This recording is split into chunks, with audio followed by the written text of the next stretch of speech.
ఆయనను గురించి బైబిల్ గ్రంథంలో ఈ విధంగా రాయబడి ఉంది. యోబు గ్రంథాన్ని మనం పరిశీలన చేసినప్పుడు మొదటి వచనం చదివినప్పుడు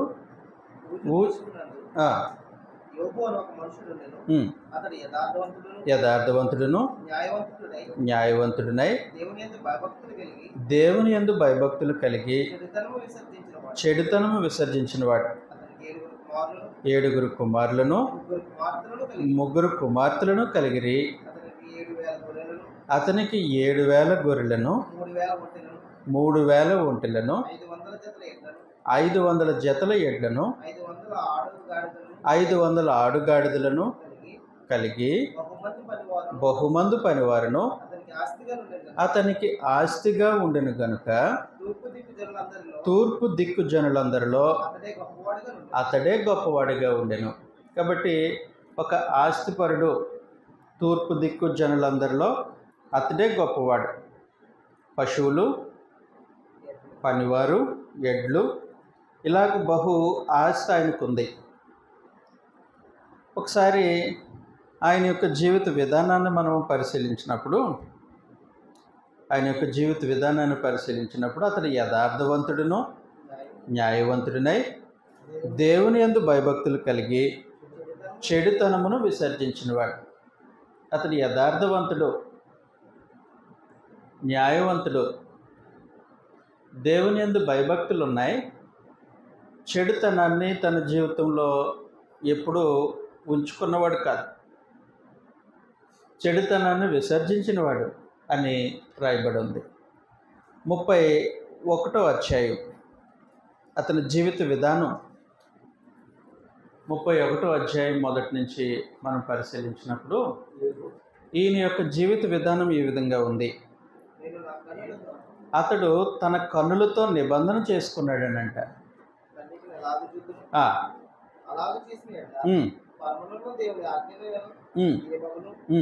ఉన్నత స్థలములో ఉన్న సర్వశక్తిని స్వాస్యమేమగును. దుర్మార్గులకు విపత్తు సంభవించుటే కదా, పాపము చేయవారికి దురావస్థ ప్రాప్తించుటే కదా. ఆయన నా ప్రవర్తన 5వ వచనంలో నుండి అబద్ధికుడినై నేను తిరుగులాడిన ఎడల మోసము చేయుటకై నా కాలు త్వరపడిన ఎడల నేను యథార్థవంతుడినై ఉన్నానని దేవుడు తెలుసుకున్నట్లు న్యాయమైన త్రాసులో ఆయన నన్ను తూచునుగా. కాబట్టి ఏమంటూ ఉన్నాడంటే, నేను అబద్ధం ఆడేవాడిని కాదు, మోసం చేసేవాడిని కాదు, నా ప్రవర్తనలో యథార్థతను దేవుని సముఖంలో కనపరిచేవాడిని అంటున్నాడు. 9వ వచనంలో నేను హృదయమున పరస్త్రీని మోహించిన ఎడల. కాబట్టి తన కన్నులతో నిబంధన చేసుకొని పరస్త్రీని కనీసం మోహపు చూపు కూడా చూడలేదు. అది అతని జీవిత విధానం. యథార్థంగా దేవుని సముఖంలో తన ప్రవర్తన గురించి మాట్లాడుతూ ఉన్నాడు. నేను నా కన్నులతో నిబంధన చేసుకున్నాను, పరస్త్రీని, నా భార్య కాక వేరొక అమ్మాయిని మోహపు చూపుతో నేను చూడలేదు. నా నోటితో నేను అబద్ధం ఆడేవాడిని కాదు, నా క్రియల్లో నేను మోసపరిచేవాడిని కాదు. తన దినచర్యలో, తన జీవిత అనుభవంలో ఆయన పాటించేటువంటి సంగతుల గురించి మాట్లాడుతూ ఉన్నాడు. 15వ వచనంలో నుండి 16 నుంచి మనం చూస్తే, బేదలు ఇచ్చించిన దానిని నేను బిగబెట్టిన ఎడలను,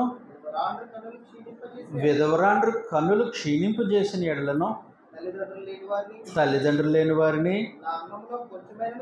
నా అన్నంలో కొంచెమైనను తిననీయక. కాబట్టి బేదలు సాధారణంగా ఇచ్చేస్తారు. సంపన్నుని దగ్గర ఇచ్చేయించడం అనేది బేదల యొక్క నైజం. దేవుడు వారికి అనుగ్రహించినటువంటి ఆశది. వాస్తవానికి ద్వితీయోపదేశఖండంలో పరమదేవుడు వారికి ఆజ్ఞాపిస్తూ, బేదలు మీ మధ్య ఉంటారు అంటే. ఎందుకుంటారంటే వారు ఇచ్చేస్తారు, వారు ఇచ్చిన దానిని అనుగ్రహించి నీ భక్తిని, నీ విశ్వాసాన్ని నిరూపించుకోవటానికి వాళ్ళ అవసరం సమాజంలో. కాబట్టి బీదలు ఇచ్చిన దానిని బిగబెట్టలేదంటే ఏ రోజు. విధవరాండ్ర కనులు క్షీణింపు చేయలేదు. తల్లిదండ్రులు లేని వారిని నా అన్నంలో కొంచెమైనను తిననీయక నేను ఒంటరిగా భోజనం చేసిన ఎడల అంటే చాలు. ఆయన భోజనం చేస్తాడనంటే ఆయన వండుకున్న భోజనంలో లేదంటే ఆయన సిద్ధపరచుకున్న భోజనంలో ఒక భాగం కొంచెం పక్కకు పెట్టేస్తాడు. ఎవరికనంటే తల్లిదండ్రులు లేని వారికి. ఆయన అన్నంలో కొంచెమైనను పెట్టకుండా ఉండడో. అది యోబు యొక్క జీవిత విధానం. నేను ఒంటరిగా భోజనం చేసిన ఎడల, ఆయన ఒంటరిగా భోజనం చేయడు. తన డైనింగ్ టేబుల్ దగ్గర లేదంటే తను సిద్ధపరచుకున్నటువంటి భోజన పదార్థాల్లో తాను ఒంటరిగా తిండో. తన భోజన పదార్థాల్లో తండ్రి లేని వారికి భాగం ఉంటుంది. అలాంటి ఒక అద్భుతమైనటువంటి వ్యక్తి యోబు. 18వ వచనంలో, ఎవడైనను వస్త్రహీనుడై చచ్చుట నేను చూడగా, బేదలకు వస్త్రము లేకపోవటం నేను చూడగను. వారి దేహములు నన్ను దీవింపకపోయిన ఎడలను, వారి నా గొర్రెబొచ్చి చేత వేడిమి పొందకపోయిన ఎడలను, గుమ్మములలో సహాయం దొరుకుననుకొని తండ్రి లేని వారిని నేను అన్యాయం చేసిన ఎడలను నా భుజశల్యము దాని గూటు నుండి పడును గాక అంటున్నాడు. కాబట్టి అతడు వస్త్రహీనుడు కనబడితే వస్త్రం ఇస్తాడు. వారి దేహములు దీవింపబడటానికి గొర్రెబొచ్చు వేడిమిని వారు పొందటానికి ఇస్తాడు. గొర్రెబొచ్చు అనేది కాస్ట్లీ మెటీరియల్. మనకి వస్త్రాలు ఇవ్వడం అలవాటు చేసుకున్నాం. ఎలాంటి వస్త్రాలు ఇస్తాం?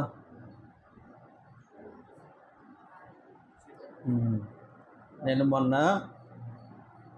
సమ్మర్లో చాలా సంవత్సరాల తర్వాత బట్టలు కొనటానికి నా భార్యతో పాటు వెళ్ళాను.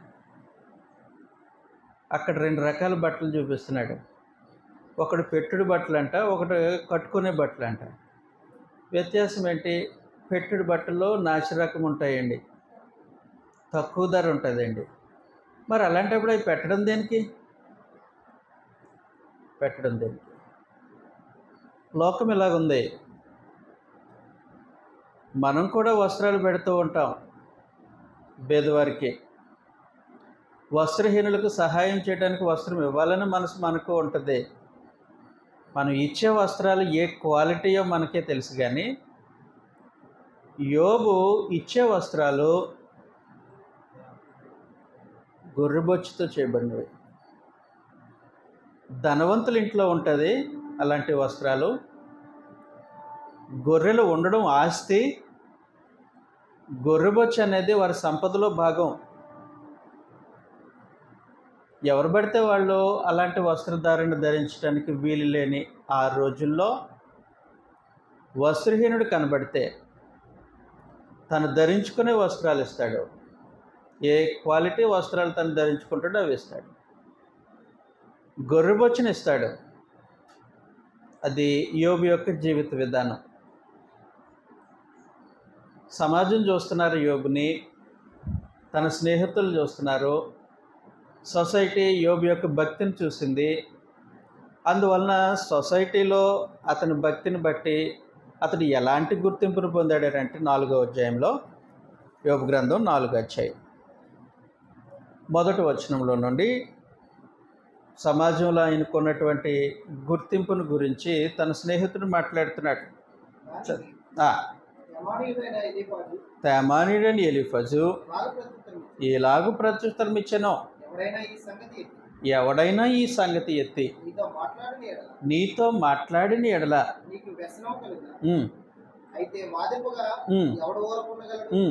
అనేకులకు నీవు బుద్ధి నేర్పినవాడు, అనేకులకు నువ్వు బుద్ధి నేర్పినవాడు, బలహీనమైన చేతులను బలపరిచినవాడు, బలహీనమైన చేతులను బలపరిచిన వాడువు, నీ మాటలు తొట్టిల్లు వారిని ఆదుకుని నీ మాటలు తొట్టిల్లేవాని ఆదుకున్నాయి, కృంగిపోయిన మోకాలు గల వారిని నీవు బలపరిచింది. కృంగిపోయిన మోకాలు గలవాని నీవు బలపరిచితివి. అయితే అదనమాట సంగతి. కాబట్టి సమాజంలో అతనుకున్న గుర్తింపు అది. అతని మాటలు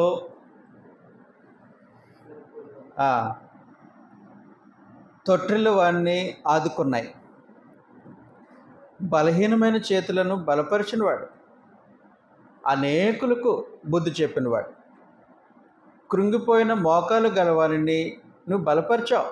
ఎవరు చెప్తున్నారు ఈ మాట? ఎలీఫజు తన స్నేహితుడు చెప్తూ ఉన్నాడు. కాబట్టి అతడి భక్తి జీవితము సమాజం చేత గుర్తింపబడింది. సమాజం చేత గుర్తింపబడింది. అతడి వలన ఆదరణ పొందుతున్నారు మనుషులు. బలహీనులకు అతడు సహాయంగా ఉన్నాడు. అతని వలన సమాజానికి మేలు కలుగుతుంది అనే గుర్తింపు ఆయనకు వచ్చింది. యోబు యొక్క జీవిత విధానం అంత మాత్రమే కాదు, ఇలాంటి యోబుని పరలోకపు దేవుడు తన కృపా దృష్టితో, దేవుని దృష్టి ఎప్పుడు కృపా దృష్టి అయి ఉంటుంది, తన కృపా దృష్టితో యోబును పరిశీలించినప్పుడు యోబును గురించి పరమదేవుడు ఈ విధంగా మాట్లాడాడు. మొదటి అధ్యాయం 8వ వచనంలో,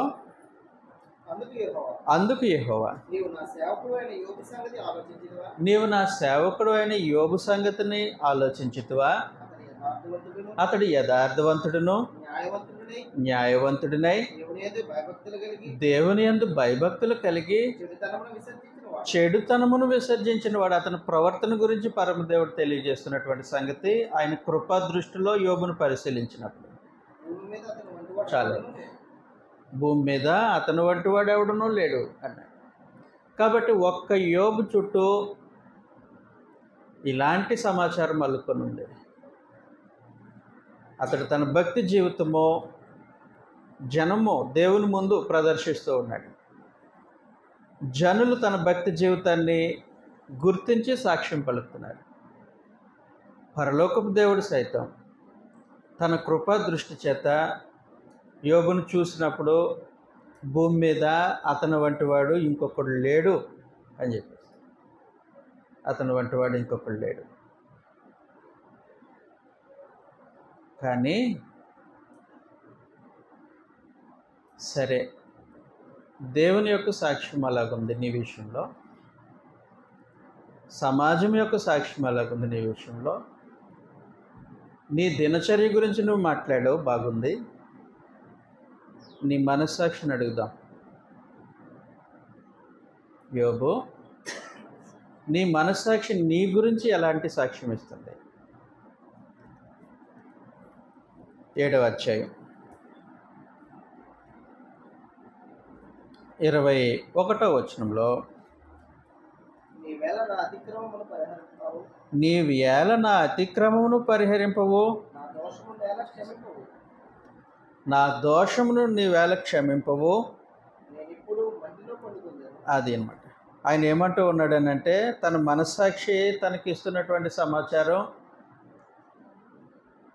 తన వ్యక్తిగత జీవితంలో తన దినచర్య గురించి మాట్లాడాడు.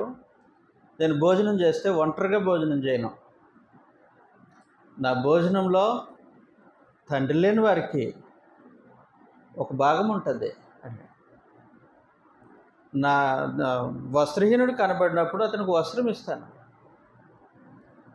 గొర్రెబొచ్చుతో అతని దేహంలో కప్పుతాను, అతని దేహాలు నన్ను దీవిస్తాయి. నా కన్నులతో నేను నిబంధన చేసుకున్నాను,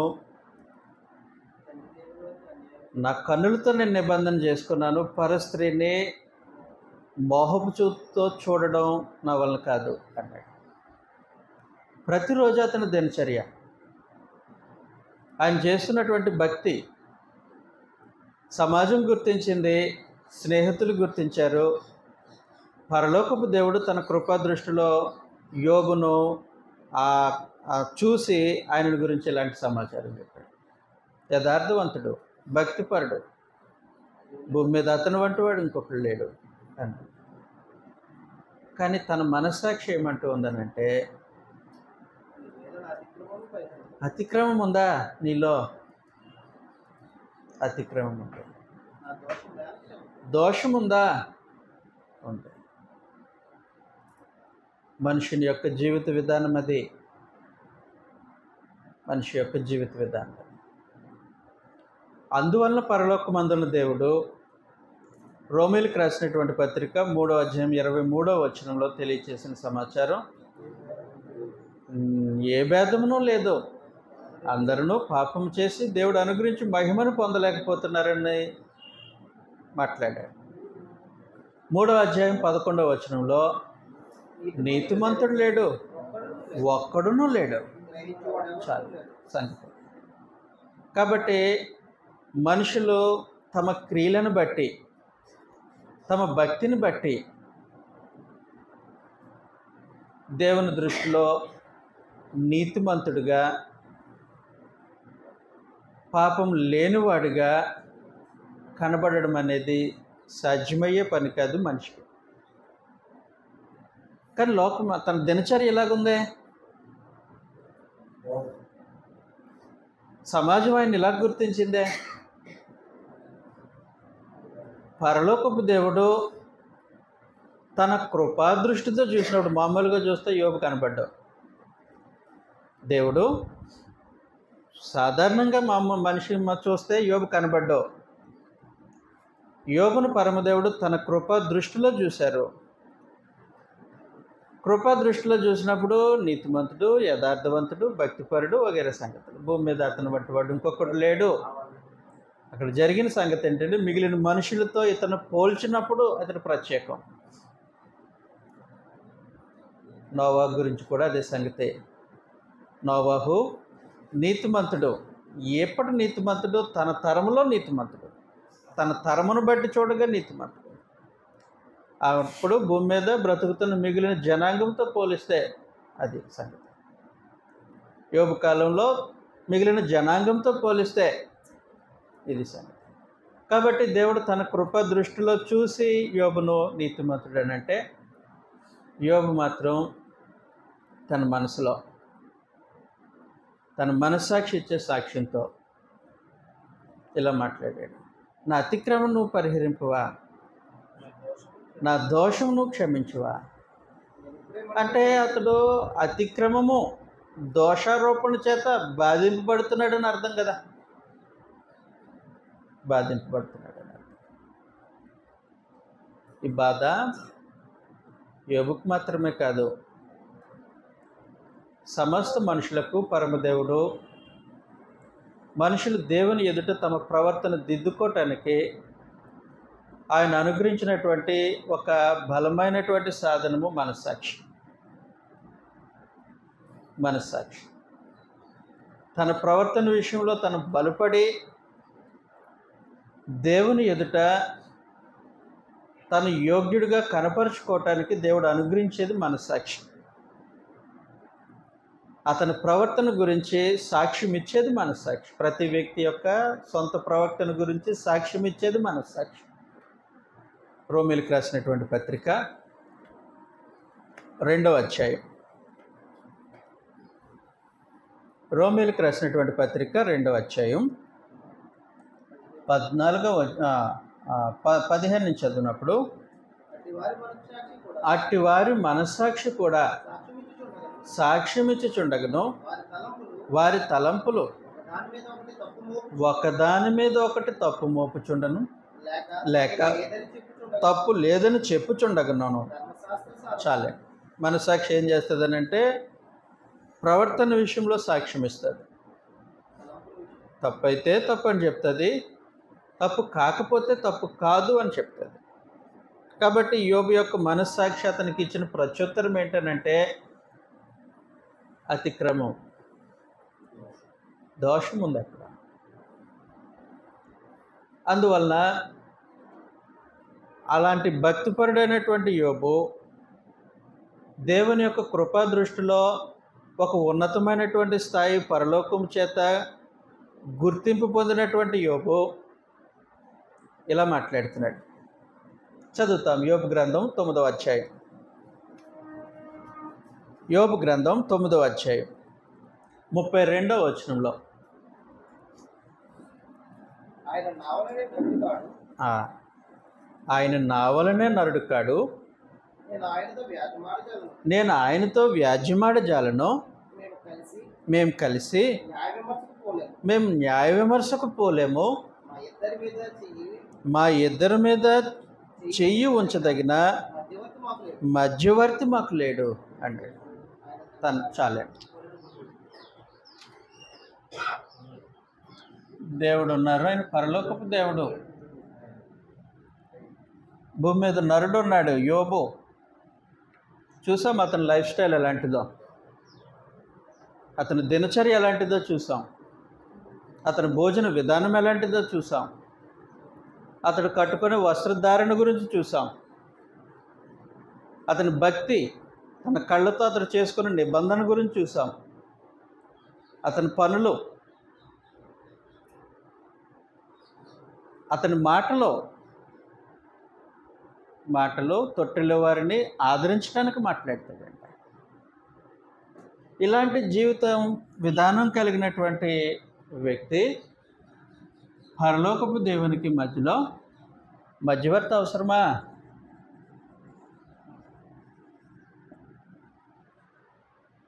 తన జీవిత అనుభవంలో చెప్తున్నాడు యోబు, ఆయన దేవుడు, నేను నరుణ్ణి. ఆయనకి నాకు ఏ విధంగా అంతస్తులో పొసగదో. నేను నా అంతట వెళ్ళి ఆయనతో వ్యాజ్యం ఆడటానికి నా అంతస్తు సరిపోదు. ఆయన వచ్చి నాతో వ్యాజ్యం ఆడటానికి నేను ఆ అంతస్తుకు తగినవాడిని కాదు. కానీ ఇప్పుడు అవసరమైన సంగతి నాకు దేవునికి మధ్యలో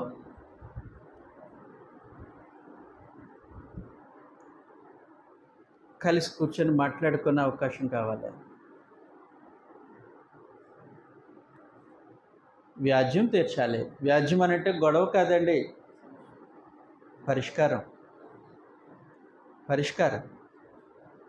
సమస్యకు పరిష్కారం వ్యాజ్యం అని అంటే, సమాధానాన్ని చూపించే మార్గం వ్యాజ్యం అని అంటే. బైబిల్ గ్రంథంలో వ్యాజ్యం అనేది ఉపయోగించిన విధానం అలాంటిది. తెలుగులో వాడుక భాషలో మనం దాన్ని వేరే రూపంగా మాట్లాడతాం. నా దేవునికి నాకు వ్యాజ్యం ఉంది, మాకు ఒక మధ్యవర్తి కావాలి అంటున్నాడు. నీకు ఒక గుర్తింపు ఉంది కదా ఎక్కడ దేవుని ఎదుట నీకు ఒక గుర్తింపు ఉంది కదా. ప్రత్యేకించి అదొక మీటింగ్, పరలోకపు దేవదూతలకు సంబంధించిన మీటింగ్లో దేవుడు నీ గురించి పలికారు కదా. నీతిమంతుడు, యథార్థవంతుడు, చెడుతనమును విసర్జించినవాడు, భూమి మీద అతని వంటి వాడు ఇంకొకడు లేడు అని దేవుడు నీ గురించి పలికినప్పుడు డైరెక్ట్ యాక్సెస్ ఉన్నట్టే కదా. కానీ తన మనస్సాక్షి దోషారోపణ ఉంది. రెండవ సంగతి, అతడు దేవునితో సరిపడే అంతస్తులో నేను లేను, ఆయన నాతో వ్యాజ్యమాడే అంత చిన్న ఆయన కాదు, నాకు మధ్యవర్తి కావాలి. నాకు ఒక మధ్యవర్తి కావాలి. యోబు అంతటి గొప్ప వ్యక్తికే మధ్యవర్తి అవసరమైతే మనుషులు, సాధారణమైనటువంటి జనాంగం, మన భక్తి పరలోకం చేత ప్రశంసింపబడేది కాదు.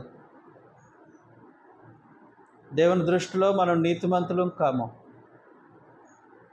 మన ప్రవర్తనలో చెడుతనాన్ని విసర్జించిన వాళ్ళం కాము.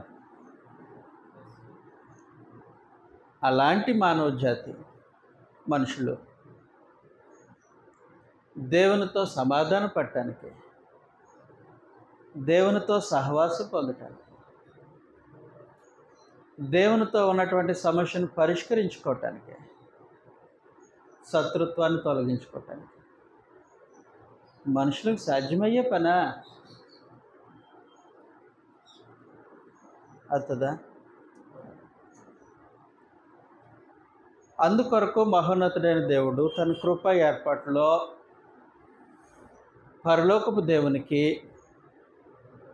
ఆయన కృప కొరకు ఎదురు చూస్తున్నటువంటి మనుషులకు మధ్యలో ఒక మధ్యవర్తిని ఏర్పాటు చేయాలని జగత్తు పునాది వేయబడక మునిపే నియమించారు. 1 పేతురు పత్రిక 1వ అధ్యాయం 20వ వచనంలో సమాచారము, ప్రభు అయిన యేసు ఆయన జగత్తు పునాది వేయబడక మునిపే నియమింపబడెను అని. కాబట్టి ప్రభు అయిన యేసు జగత్తు పునాది వేయబడక మునిపే నియమింపబడ్డారు. జగత్తుకు పునాది వేయబడక మునిపే నియమింపబడ్డారు.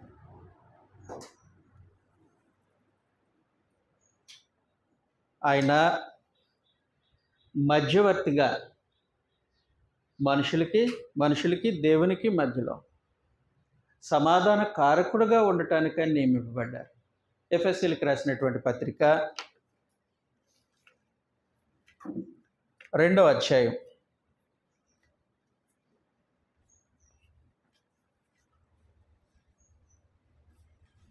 16వ వచనంలో తన శిలువ వలన ఆ ద్వేషమును సంహరించి దాని ద్వారా వీరిద్దరిని ఏక శరీరంగా చేసి దేవునితో సమాధానపరచవలెనని, అదిగోండి, మనుషులను దేవునితో సమాధానపరచవలనని ఇలాగు చేసిన గనుక ఆయనే మనకు సమాధానకరుడై ఉన్నాడు, సమాధానకారకుడై ఉన్నాడు. క్షమించండి. కాబట్టి మనుషులను దేవునితో సమాధానపరచడానికి ఒక సమాధానకారకుడు అవసరం. ఆయన మధ్యవర్తి. ప్రభు అయిన యేసును మధ్యవర్తిగా సమాధానకారకుడిగా ఉండటానికి పరమదేవుడు జగత్తు పునాది వేయబడక మునిపే నియమించారు. ప్రభు అయిన యేసు ఆయన శరీరధారిగా భూమి మీదకి రావటానికి గల కారణాల్లో ఒక కారణం అది. ఏ మనిషి దేవుని ఎదుట నిలబడి వ్యాజ్యమాడే అంత అంతస్తు కాదు.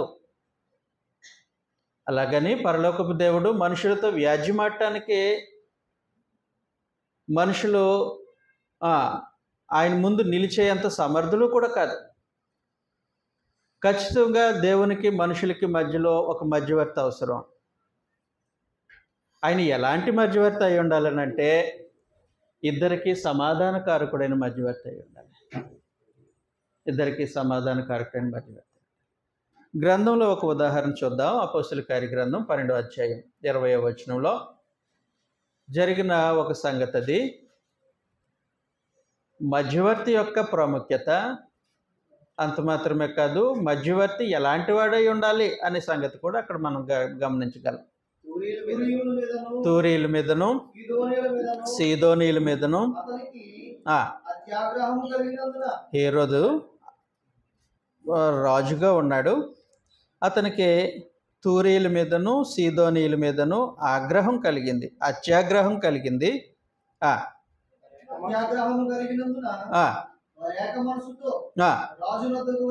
రాజునొద్దకు వచ్చి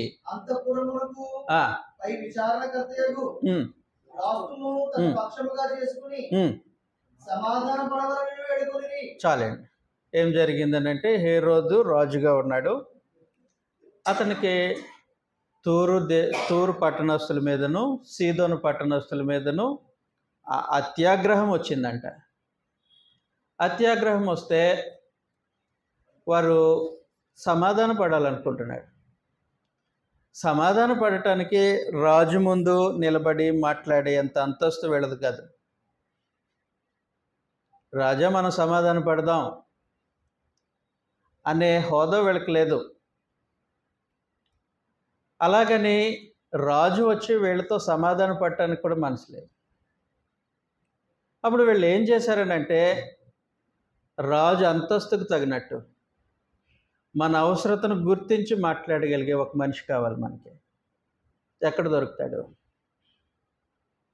విచారణ చేశారు. ఎవరి మాట రాజు గౌరవిస్తాడు? మొదటి సంగతి.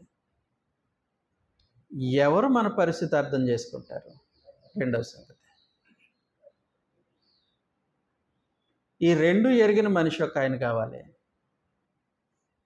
వాళ్ళు ఊరంతా జల్లెడ వేశారు, దేశమంతా జల్లెడ వేశారు. అంతఃపురంలో పై విచారణకర్తగా ఉన్న బ్లాస్తు అని ఒక మనిషి కనబడ్డాడు. కాబట్టి తూరు సీదోను పట్టణస్తులు ఆయనను ఆశ్రయించారు. అయ్యా, మా బాధ ఇది. ఏంటి మీ బాధ? గ్రాసము రాజు పంపిస్తే మా ఊరు వస్తుంది. రాజు పంపించకపోతే మేము పస్తులు ఉండాలి.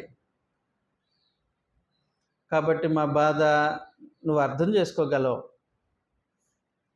మా సమస్య ఏంటో నువ్వు గుర్తించగలవు. తమరు ఒక పని చేయాలి మా కోసం. మా పక్షంగా రాజుతో మాట్లాడాలి. మీరు మాట్లాడుకోవచ్చు కదా, మా అంతస్తు సరిపోదు. మరి ఎవరినైనా పెట్టుకోవచ్చు కదా, ఆకలి బాధలు తెలిసిన వాళ్ళని.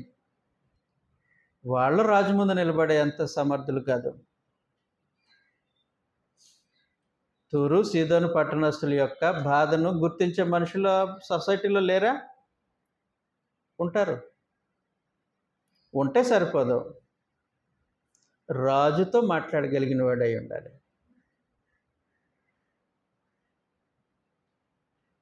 రాజుతో మాట్లాడగలిగిన వాడై ఉండాలి. అలాంటి ఎవరు లేరండి, మీరే. మిమ్మల్ని మేము ఆశ్రయించాం. తమరు ఏం చేయాలని అంటే మా పక్షంగా రాజుతో మాట్లాడండి. సంగతి అర్థమైంది కదండి. మధ్యవర్తి అవసరం. అవసరమైన మధ్యవర్తి రాజు అంతస్తుకు తగిన వాడై ఉండాలి. వీళ్ళ యొక్క అవసరత గుర్తించిన వాడై ఉండాలి.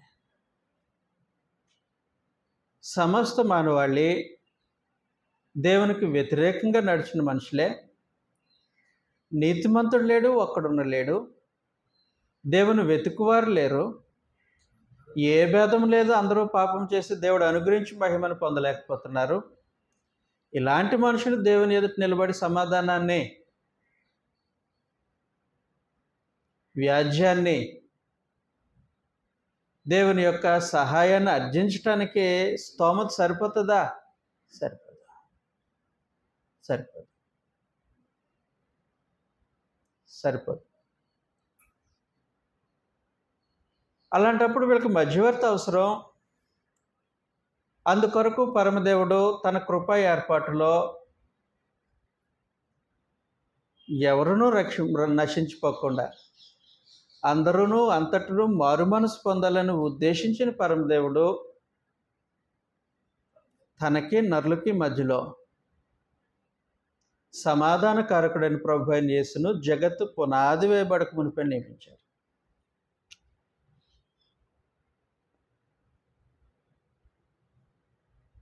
ప్రభు అయిన యేసు ఆయన జగత్తు పునాది వేయబడక మునుపు నియమింపబడిన ఈయన యొక్క అంతస్తు ఏంటి?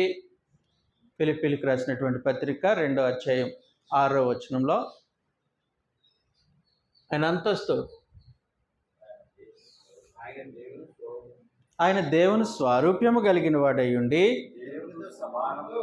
అది ప్రభు అయిన యేసు యొక్క అంతస్తు. ఆయన దేవుని స్వారూప్యం కలిగిన వాడు అంటే దేవుని వంటి స్వరూపం కలిగిన వాడు అని అర్థం. దేవునితో సమానముగా ఉండడం ఆయన భాగ్యం. వాస్తవానికి అది ఆయన అంతస్తు. దేవునితో సమానం. దేవునితో సమానం. యోహాను సువార్త 1వ అధ్యాయం 1వ వచనంలో నుండి,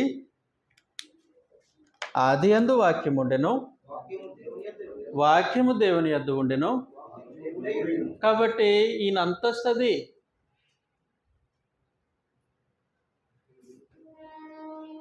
ఈయన అంతస్తు అది.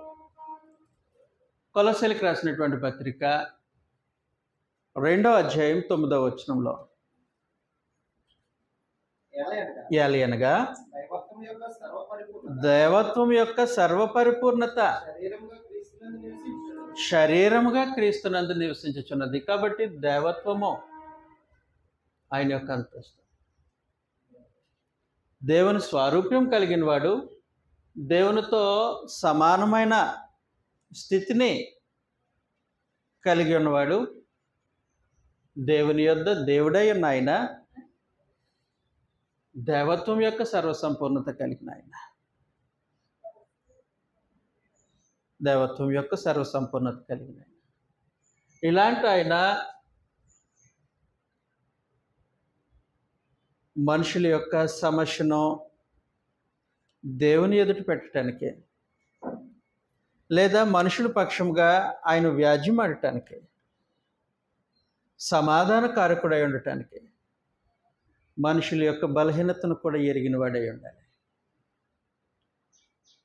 మనిషి యొక్క సమస్యను ఎరిగిన వాడై ఉండాలి. మనిషి యొక్క అవసరత ఎరిగిన వాడై ఉండాలి. అది ఎరగాలనంటే ఆయన ఆత్మరూపుగా ఉంటే సాధ్యం కాదు. పరలోకంలో ఆయన ఎంతకాలము దేవునితో ఉన్నా సరే అనుభవపూర్వకంగా ఏ మనిషి యొక్క బలహీనతను ఆయన ఎరిగినవాడు కాదు. కానీ మధ్యవర్తి ఎలాంటి వాడై ఉండాలంటే అటు దేవుని అంతస్తుకు తగిన వాడై ఉండాలి, మనుషుల యొక్క బలహీనతను పరిపూర్ణంగా ఎరిగిన వాడై ఉండాలి. ఆయన దేవుని అంతస్తుకు తగిన వాడై ఉండాలి, ఆయన ఎదుట మాట్లాడగలిగే సామర్థ్యం కలిగిన వాడై ఉండాలి ఆయన హోదా. అదే సమయంలో మనుషుల యొక్క బలహీనతను ఎరిగిన వాడై ఉండాలి, మనుషుని యొక్క బలహీనతను ఎరిగిన వాడు. అందువల్ల ప్రభు అయిన యేసు దేవత్వం యొక్క సర్వసంపూర్ణత కలిగిన ప్రభు అయిన యేసు, దేవుని యొద్ద దేవుడై ఉన్నటువంటి ప్రభు అయిన యేసు, దేవునితో సమానంగా ఉన్న ప్రభు అయిన యేసు, దేవుని స్వారూప్యం కలిగినటువంటి ప్రభు అయిన యేసు ఆయన దేహాన్ని ధరించుకొని భూమి మీదకి వచ్చాడు. భూమి మీదకి వచ్చినప్పుడు ఆయన జీవిత అనుభవం గురించి ఏ విధంగా మాట్లాడుతూ ఉన్నారు? హెబ్రీలకు రాసినటువంటి పత్రిక, హెబ్రీలకు రాసినటువంటి పత్రిక 4వ అధ్యాయం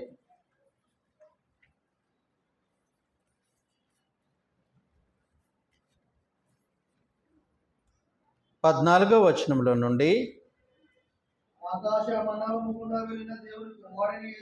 ఆకాశ మండలము గుండా వెళ్ళిన దేవుని కుమారుడైన యేసు అను గొప్ప ప్రధాన యాజకుడు మనకున్నాడు కనుక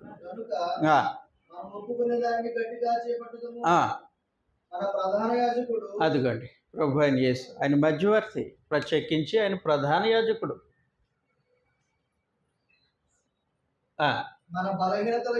మన బలహీనతల యందు సహానుభావము లేనివాడు కాడు గాని అటు సమస్త విషయములలోనూ మన వలనే శోధింపబడినను ఆయన పాపము లేనివాడుగా ఉండెను. కాబట్టి ఈయన మనుషుల యొక్క సమస్త బలహీనతల్లో సహానుభావం కలిగినవాడు, మన వలే శోధింపబడ్డాడు. కాబట్టి భూమి మీద నరుడు దేహంలో ఎలాంటి శోధన ఎదుర్కొంటాడో ప్రభు అయిన యేసు ప్రతి శోధనను ఎదుర్కొన్నాడు. మనిషి యొక్క బలహీనత ఎలాగుంటుందో భూమి మీద దేహంలో ఉన్నప్పుడు అనే సంగతి అనుభవపూర్వకంగా ఎరిగినవాడు. కానీ ఆయన మనవలే పాపం చేసినవాడు కాదు.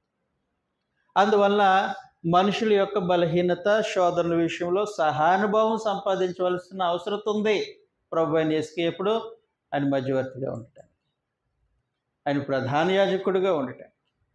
కాబట్టి పరమదేవుడు తన కృపలో మొదటి నుండి కూడా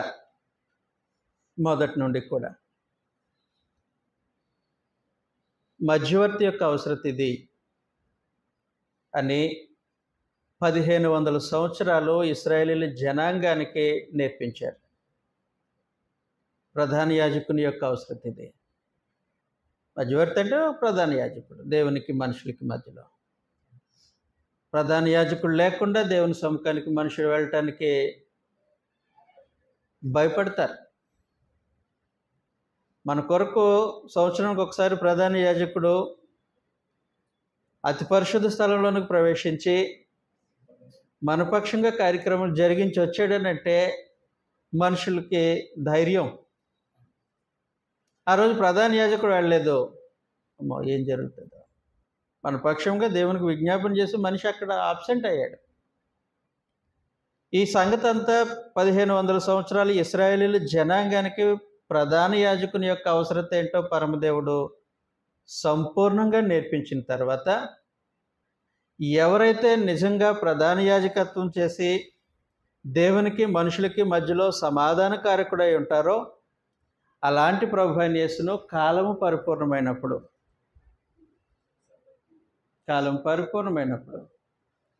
ఆయనను శరీరధారిగా భూమి మీదకి పంపించారు. కాబట్టి ప్రభువైన యేసు శరీరధారిగా భూమి మీదకి వచ్చి మనుషుల యొక్క బలహీనతను, వారు ఎదుర్కొంటున్న శోధను, వారి ప్రతి సమస్యను అనుభవపూర్వకంగా తెలుసుకున్న ఆయన పరలోకపు దేవుని యొక్క పరిశుద్ధతను, ఆయన యొక్క అంతస్తును అనుభవించిన ఆయన. ఇప్పుడు ఆయన సరిపడినవాడు. దేనికి సరిపడినవాడు? ప్రధాన యాజకుడిగా ఉండటానికి, మనపక్షంగా దేవునికి విజ్ఞాపన చేయటానికి ఆయన సరిపడినవాడు. చదువుతాం ఈ సంగతిని. హెబ్రీయులకు రాసినటువంటి పత్రిక 7వ అధ్యాయం 26వ వచనంలో, పవిత్రుడును నిర్దోషియు నిష్కల్మషుడును పాపులలో చేరక ప్రత్యేకముగా ఉండువాడును ఆకాశ మండలము కంటే మిక్కిలి హెచ్చుగా ఉండువాడును. ఇట్టి ప్రధాన యాజకుడు మనకు సరిపడినవాడు.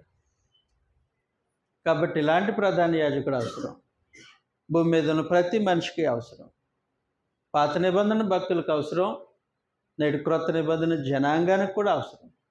కాబట్టి ఇలాంటి సరిపోయిన ప్రధాన యాజకుడుగా ప్రభువైన యేసు ఉండటానికి ఆయన తన అంతస్తును విడిచిపెట్టి శరీరధారిగా భూమి మీదకి వచ్చాడు. అంత మాత్రమే కాదండి, మనుషులను సంపూర్ణంగా రక్షించటానికి 7వ అధ్యాయంలోనే 24వ వచనాన్ని మనం చూసినప్పుడు, ఈయన నిరంతరము ఉన్నవాడు గనుక మార్పు లేని యాజకత్వం కలిగిన వాడయ్యాను. ఈయన తన ద్వారా దేవుని యొద్దకు వచ్చి వారి పక్షమున అదిగో విజ్ఞాపనము చేయుటకు నిరంతరము జీవించి ఉన్నాడు గనుక వారిని సంపూర్ణముగా రక్షించుటకు శక్తిమంతుడై ఉన్నాడు. కాబట్టి మనుషులను సంపూర్ణంగా రక్షించటానికి ఆయన నిరంతరము జీవించే ప్రధాన యాజకుడు. అందుకొరకు ప్రభువైన యేసు శరీరాన్ని ధరించుకొని భూమి మీదకి రావాల్సి వచ్చింది. దేవత్వం యొక్క సర్వసంపూర్ణత కలిగిన ప్రభు, దేవునితో సమానత్వం అనుభవిస్తున్నటువంటి ప్రభు, దేవుని యొద్ద దేవుడై ఉన్నటువంటి ప్రభు, ఆ అంతస్తులో ఉన్నటువంటి ప్రభు మానవ దేహంలోనికి రావటానికి కారణము నిరంతరము రక్షించే ప్రధాన యాజకుడిగా ఉండటం, మనుషులను దేవునితో సమాధానపరిచే సమాధాన కారకుడై ఉండటానికి, వారిద్దరి మధ్యలో మధ్యవర్తి అయి దేవుని పక్షం మనుషుల పక్షంగా దేవునికి విజ్ఞాపన చేసేవాడై ఉండటానికి ఆయన శరీరాన్ని ధరించుకొని భూమి మీదకి వచ్చారన్నమాట. కాబట్టి ప్రభువైన యేసు యొక్క శరీర ధారణ యొక్క ప్రాముఖ్యత అది. మనుషుల యొక్క నిత్యత్వము, మనుగడ, దేవునితో సమాధాన స్థితి, క్షేమము ఆయన శరీరం ధరించుకోవడంతో ముడిపడి ఉన్నదనే సంగతిని మరొకసారి మీకు జ్ఞాపకం చేస్తూ ఈ సమాచారాన్ని ముగిస్తూ ఉన్నాను. అందరికీ